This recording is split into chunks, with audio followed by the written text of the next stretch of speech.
আগের স্বাধীনতা এবং আইনের শাসন এটাকে আপনারা নিশ্চিত করতে পারতেন। হ্যাঁ, আমি বলছি যে অগ্রগতি একেবারে হয়নি তা না।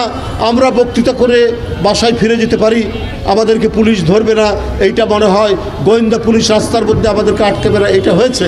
কিন্তু এইটা এই ধরনের কিছু সংস্কারের কথা আপনারা বলে সেইটা যারা আসবেন সামনে জনগণের ভোটে যারা ক্ষমতা আসবেন তাদের কাছে সেইটা আপনারা দিয়ে যান।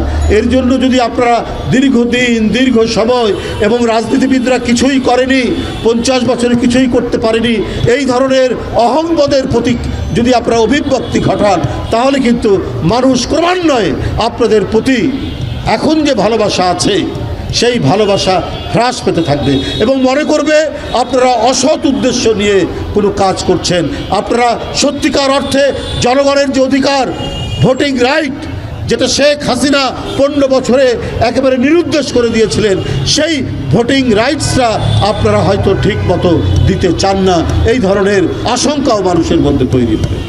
মানুষের মধ্যে এই আস্থা তৈরি করুন যে আপনারা অতি তাড়াতাড়ি যেটা করবেন সেটা হচ্ছে নির্বিঘ্নে মানুষ যাতে ভোট দিতে পারে, ইনক্লুসিভ ভোট, সর্বজন গ্রাহ্য ভোট যাতে দিতে পারে, নির্বাচন হতে পারে, সেই আশাবাদ মানুষের কাছে আপনারা তুলে ধরুন।